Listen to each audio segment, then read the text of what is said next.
Hey, welcome back everyone. MC82 here with another review. Today we're going to be looking at the Teenage Mutant Ninja Turtles Rat King vs. Vernon 2-pack from NECA Toys. And oh, what a love-hate relationship I have with NECA. Sometimes it's intimate, romantic even. And then there are times I'm ready to pack their bags, throw them out the window, and say I'm done. As everyone knows, finding the figures in this line is a job by itself, and I wasn't expecting to get this set so soon.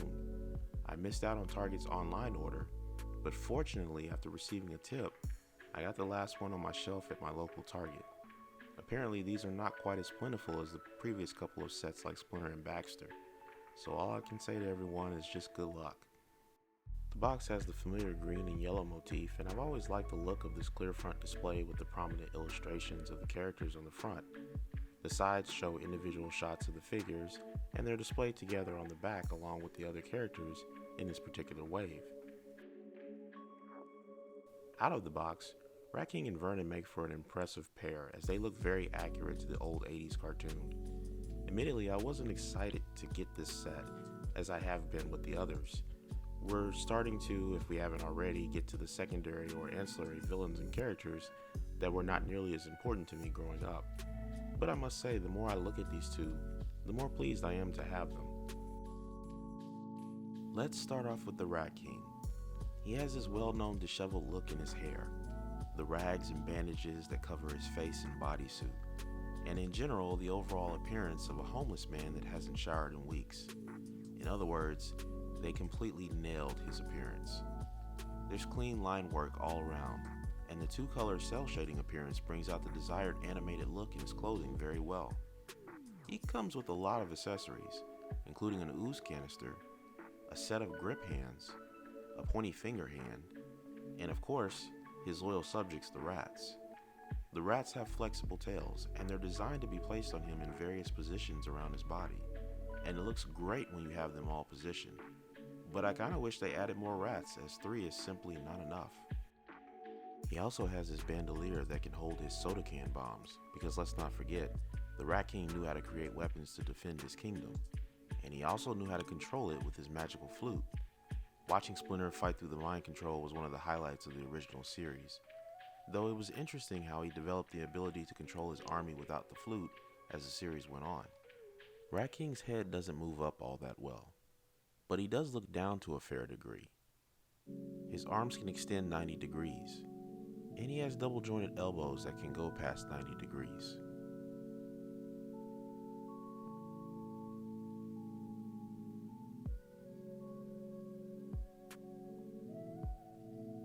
He's got a surprising amount of range with his ab crunch going forward, and he can lean back as well.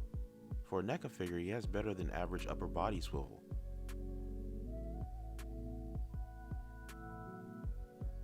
He can kick out pretty far, and he can almost do a full split. And apparently he can do a flash kick if you're just being silly. Rat King has good range in his legs. He has a bit of an ankle rocker. His foot can bend back a bit, and he has a thigh swivel, which is revealing one of my biggest gripes with this set and this line in general. The paint is rubbing and chipping everywhere, more on that later.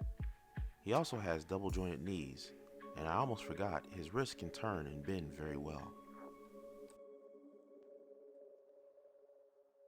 Similar to the Rat King, Vernon's signature style of a pink dress shirt, blue tie and jeans is brought to life with bright paint applications, and mostly clean line work accentuating the creases and folds in his clothing.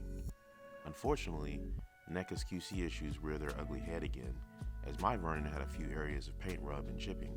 As always, your results may vary.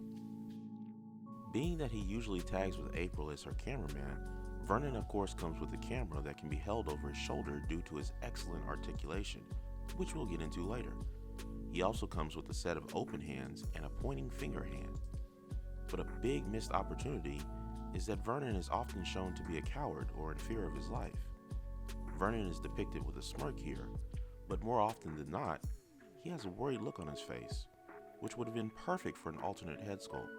As it stands, the open hands are the only accessories present to help him convey his typical emotions.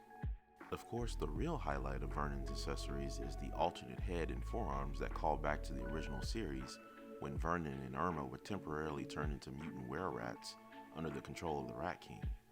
While Vernon looks more like Splinter getting ready for 70s disco night, his appearance is impressively executed by NECA, and it turns what might be a throwaway character into a must-have for your display.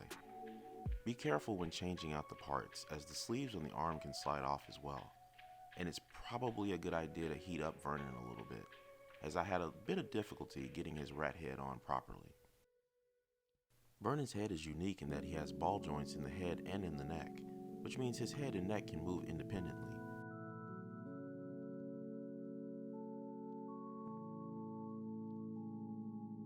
Vernon's head looks up better than Rat King's, and it can look down to a fair degree. His arms can extend out past 90 degrees, and he has double jointed elbows that come in handy when you need to position his camera over his shoulder.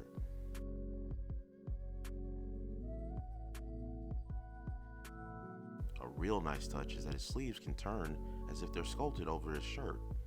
The same goes for his watch, which can rotate around his wrist, and his wrists turn and bend very well. And I love the little things like Vernon's tie being a soft plastic instead of just being painted on his shirt. He's got a pretty good upper body swivel, and similar to the Rat King, a very good ab crunch going forward, and some nice flexibility bending back. Vernon's early morning stretching sessions have been paying off, as he can almost do the splits.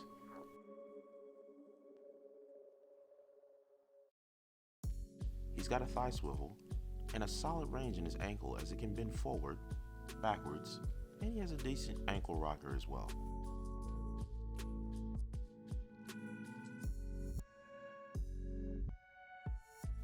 Finally, Vernon has double jointed knees. Real quick, let's see how they measure up. Rat King stands at around 7 inches, and Vernon is roughly 6 inches. As I said before, I wasn't as excited for this 2-pack as I have been for the others. But consider me impressed with the visual accuracy, the variety of accessories, and the versatility that they bring to the Rat King, and surprisingly Vernon as well. They should provide some great photo opportunities in your displays. And if NECA is releasing characters like Vernon, it shouldn't be long before we see Irma and perhaps Burn Thompson as well. Judging by some people in the social media groups, my issues with the paint are not unique. I like to ignore these issues, but despite the beautiful sculpts that NECA is known for, they have to be held accountable for the QC issues. It's a great looking set, and it's worthy of an 8 out of 10, but those QC issues bring it down a little. So I'm going to settle for a 7 out of 10. Thanks a lot guys for sticking around to the end of the review. If you were unable to order this set online, I hope you're able to find it at your local Target. It's a shame that NECA still has issues stocking this line and getting it into the hands of their fans. As always, if you enjoyed this video, please hit that like button, leave a comment, and consider subscribing. And I'll catch you in the next video. Thanks a lot.